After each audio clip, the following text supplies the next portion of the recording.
Welcome to The Scoop, where small changes lead to big results. I'm Rachel, a registered dietitian and a mom on a mission to make nutrition simple, practical, and actually doable. Whether it's decoding labels, busting food myths, or sharing easy wellness wins, this is your space to get real answers that fit real life. So let's dive into today's episode and take one more step toward feeling your best. Any and all opinions and views shared by hosts and guests on this podcast are the speaker's own and do not represent the views of Live It Up or its affiliates or parent company. Hey, welcome back to The Scoop, serving you straight nutrition talk, one scoop at a time. I'm Rachel. I am a registered dietitian, and I've been one for almost 20 years. Today, we're tackling more on the topic of processed foods. How do you eat a diet that promotes longevity and health while also enjoying some of the really delicious processed foods that there are out there? Now, processed foods are not the devil, and you don't have to avoid them at all costs. It's about finding a healthy balance, because eating is not just about sustenance. It's about pleasure, it's about friends, family, enjoying life, while also being good to your body. Now, back a few months ago, I did an in-depth look at what processed foods are, how they're categorized, because there is a pretty big difference between ultra-processed foods and minimally processed foods. So if you want to dig into the nitty-gritty of defining these categories, go on back to that podcast for a full look. The bottom line is that minimally processed foods, such as plain yogurt, nuts or nut butters, fresh chopped vegetables and fruit, pre-washed greens, rolled oats, canned tuna, whole grains, they're not detrimental to our health. These foods don't have the synthetic or artificial ingredients or preservatives added. On the other hand, foods that are ultra-processed are very far from their original form. These are foods with a lot of synthetic ingredients, thickeners, fillers, artificial colors, and flavors and sweeteners. They also have a lot of added sugar, saturated fat, and sodium. So what are some ultra-processed foods? We're thinking things like chips, crackers, packaged foods, frozen dinners, sugary drinks, sweetened breakfast cereals, and processed meats such as lunch meats, ham, sausage, bacon. These foods, when eaten in excess, and that's the key, when eaten in excess, may lead to poor health outcomes. And it's not just what's in them that has an impact. It's really that they're replacing or pushing out the whole foods or minimally processed foods that give us the vitamins, minerals, and macronutrients and antioxidants that our bodies need to survive and thrive for short and long-term health and longevity. So here are 8 tips to help you live a life full of nutrients while also enjoying some of those processed foods that you and your family love. Tip 1 is to follow the 80-20 rule. Aim for about 80% of your foods to be from whole or minimally processed foods. The other 20% can be from those delicious ultra-processed foods that make you happy. This means your meals on most days will be from whole foods, not frozen dinners, not chicken nuggets, not processed meats, but a balance of protein, a vegetable, and a whole grain if you're partaking in whole grains at the moment. Don't forget about healthy fats. These are really important too. Eat those ultra-processed foods in a portion size right for you, alongside whole foods during snacks or alongside a meal. Look at them not as the main attraction, but rather as a delicious accompaniment to what you're eating. It's a side snack. It's a side snack of love. Not to fill you up, but rather to quench your need for that food while filling up on nutrient-packed things, like eating a serving of chips alongside an apple and an ounce of nuts, or enjoying a plain Greek yogurt topped with chopped strawberries and a teaspoon of sprinkles because they're fun and delicious, or eating a fun-sized candy bar after a balanced meal. It's all about balance. Okay, tip number 2 is don't sweat the small stuff. Sometimes your kid has a baseball game that ends at 7:30 at night and the entire family goes to cheer them on, and you get home at 8 p.m. and then there's no time to cook a balanced meal at home unless you want to go to bed at 10 p.m. No, this hasn't happened to me at all. Or unless you were smart and made like a crock pot meal, in which case I tip my hat to you. You are a forward thinker. But sometimes we can't plan ahead like that. And when that happens, you might stop at a fast food place to get something really quick on your way home. And I don't want you to look at that as a big deal. I don't want you to feel guilty about that. That happened to us just the other week.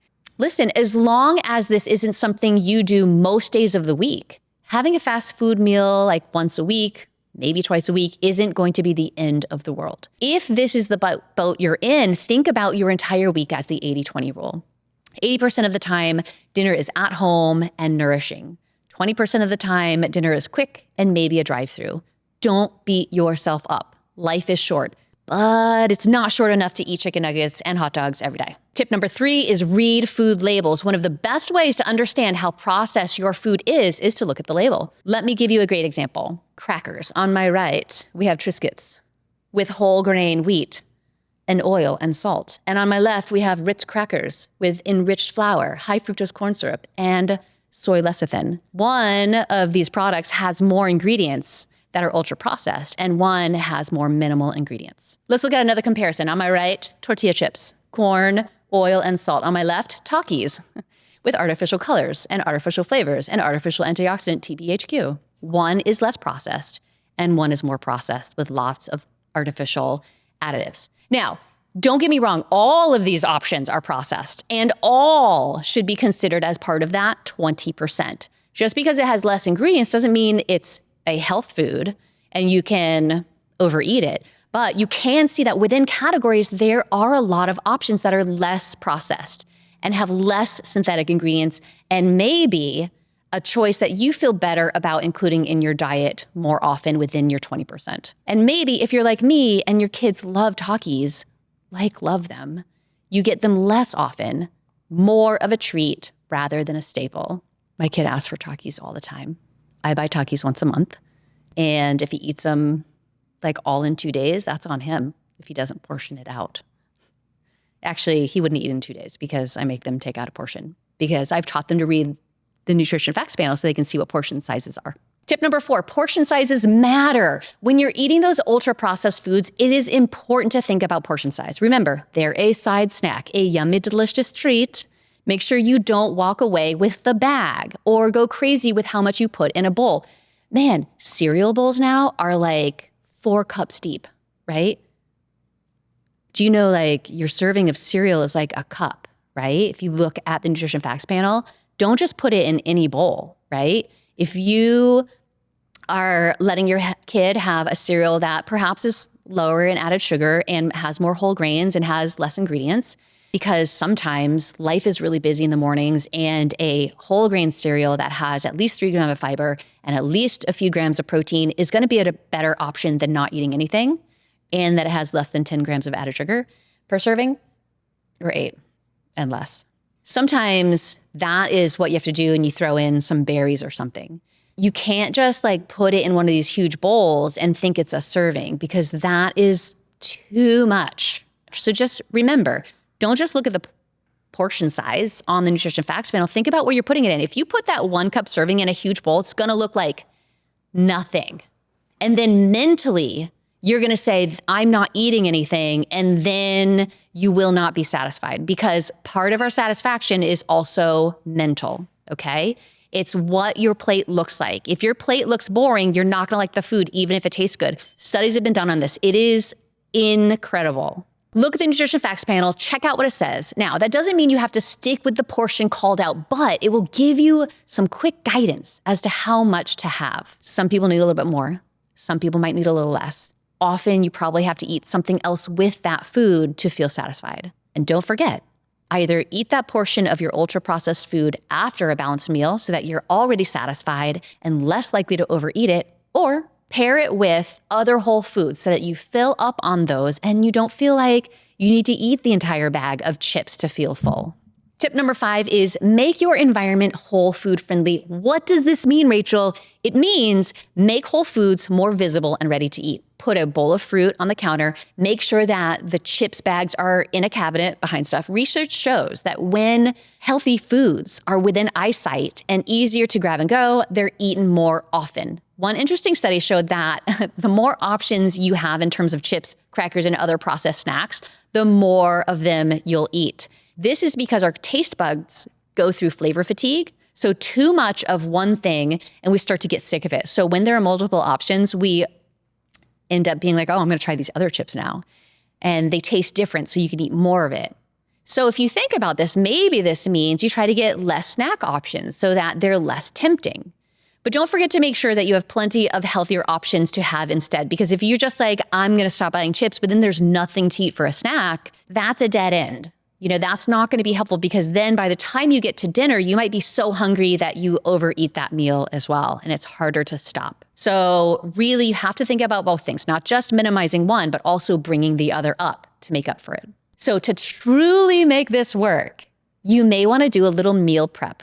Maybe you cut up some fruit or veggies so that they're an easy option to choose. Maybe you purchase the pre-cut options. You might need to make a dinner plan for the week and grocery shop those items so that when your dinner rolls around, you have the things that you need to make a homemade meal and not just order out. Remember, if you fail to plan, you plan to fail. Tip number 6 is don't forget to flavor your foods. Eating whole foods doesn't mean eating boring foods.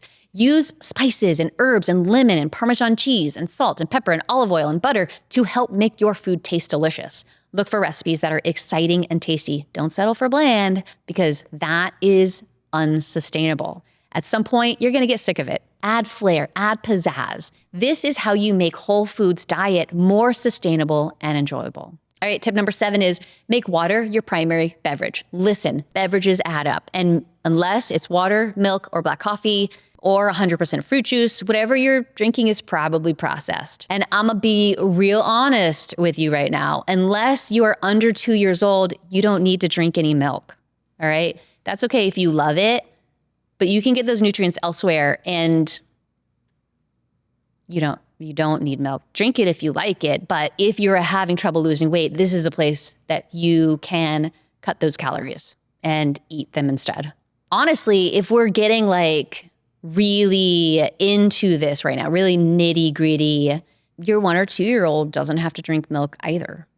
They can get those nutrients from a lot of other sources. That's not to say that they shouldn't have it. Obviously, it is a really good source of protein, calcium, some other nutrients like magnesium, but you can get those from other places. So if your kid is refusing to drink milk, there are lots of other places to get it from. But I just want to point out how amazing the food industry did advertising that we have to drink milk, and now it's a staple. All those Got Milk ads, you remember them, right? The milk mustache. Wear a mustache. That's us being ultimately influenced. Anywho, you just need water to stay hydrated. A little processed stuff is totally fine, but the bulk of your beverage intake really should be water. For example, do you enjoy soda? Have it once or twice a week, but not one of those big gulp sodas. Be reasonable here, like you know what I mean. Does your kiddo love lemonade? Water it down with water so they can perhaps have it more often, but ultimately teach them to accept water as their primary drink as well. Focus on water and you'll be doing great. Last tip, number 8, work up to it.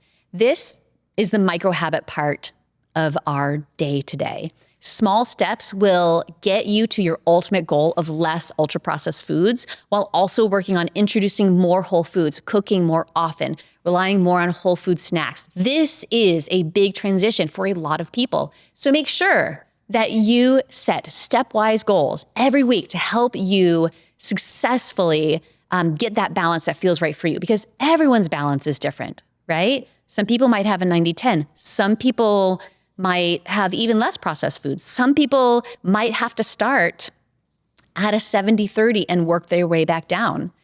A lot of Americans right now are at a 30-70 or at a 40-60, with the 30 or 40 being whole foods. So you can't just cut that out. It's really difficult. You really want to make sure that you begin the process and you build the foundation of a household that can successfully rely on whole foods. And that means small steps. So what are you going to start with? How many times do you make a homemade meal right now? Can you up that by 1 per week? What things do you need to buy to rely less on processed foods and more on whole foods for snacks? And remember that if you don't do well one day or 1 week, don't sweat it. Start again the next day. Start again at the next meal. It is never too late to get back on track. Do not give up on yourself. I know you can do it. Have a great day.